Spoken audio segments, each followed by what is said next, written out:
एनीवेल part 1 में पिछले बार क्या हुआ था, एक छोटी सी बच्ची सानवी को एक रहस्यमयी डोल मिली। सानवी ने उस डोल का नाम रखी थी नैनिका। डोल में एक आत्मा बसी थी जो एक बच्ची की मौत के बाद उसमें कैद थी। एक तांत्रिक ने डोल को तांबे के बक्से में बंद करके शमशान में एक पीपल के पेड़ के नीचे दफना दिया था। अब सब कुछ ठीक था, लेकिन 6 महीने बाद सानवी ने फिर से इसी डोल को एक ठेले पर दिखी और अपनी माँ से बोली, माँ, नैनिका वापस आ गई। कहानी आगे बढ़ती है। दीपिका की रूह कांप गई जब उसने सानवी को उस डोल को देखते हुए देखा। दीपिका ने सोचा कि ये डोल तो तांत्रिक जी ने एक पीपल के पेड़ के नीचे दफना दिया था, लेकिन ये ठेले वाले के पास ये डोल कहाँ से आई। ठेला वाला अजीब तरह से मुस्कुराया, फिर बिना कुछ बोले आगे बढ़ता गया और वो डोल वहीं गिरी रही, जैसे जानबूझकर उसने डोल को छोड़ दिया हो। रात में फिर से डरावनी शुरुआत होती है। उस रात घर में एक अजीब सी ठंड फैली हुई थी। पंखा बंद थी, खिड़कियां भी बंद थी, फिर भी कमरे में हवा की सरसराहट आ रही थी। दीपिका की नींद टूटती है तो देखा कि सानवी खिड़की के पास खड़ी थी और बोल रही थी, मैं तैयार हूँ, ले चलो मुझे, मैं तैयार हूँ, ले चलो मुझे। दीपिका चीखते हुए उठी और सानवी से बोली, सानवी क्या कर रही हो वहां?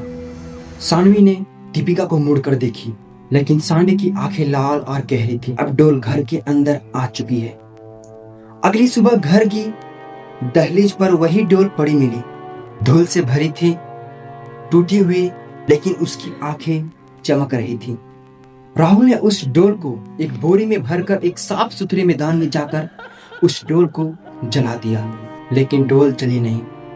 वो डोल सिर पर सिर राख के बीचों बीच खड़ी थी और मुस्कुरा रही थी। राहुल ने फिर से उसी तांत्रिक बाबा को बुलाने की कोशिश की, लेकिन पता चला बाबा की मौत हो चुकी है। अब सारा परिवार डर के साये में जी रहे थे। सानवी अब अपनी माँ को धीरे धीरे पहचान से भूल रही थी, अपनी भाषा में बड़बड़ा रही थी और पानी से भी उसको डर लगने लगा। और सबसे अजीब डरावने वाली बात, सानवी सिर्फ रात को जागती थी। एक बार ऐसा भी आया जब दीपिका ने रात को सानवी को एक दीवार के ऊपर उल्टा चलते हुए देखी तो दीपिका की होश उड़ गई। सानवी की मुंह फट गई थी और अंदर से जैसे लगता था कि कोई दूसरे आत्मा का साया हो। डोल का असली सच सामने आता है। दीपिका को एक पुराना रजिस्टर मिली, उसी एक्टिंग शो का जिससे राहुल ने डोल लाया था। उसमें लिखा था, नैनिका नाम की एक बच्ची को उसकी सौतेली माँ ने मारकर उस डोल में बंद कर दिया था। वो आत्मा तब तक शांत नहीं रहेगी जब तक कोई उसका पूरा जीवन नहीं दे सकता। यानी वो आत्मा सानवी का पूरा शरीर चाहती थी, हमेशा के लिए। दीपिका भी अब हार मानने वाली औरत में से नहीं थी।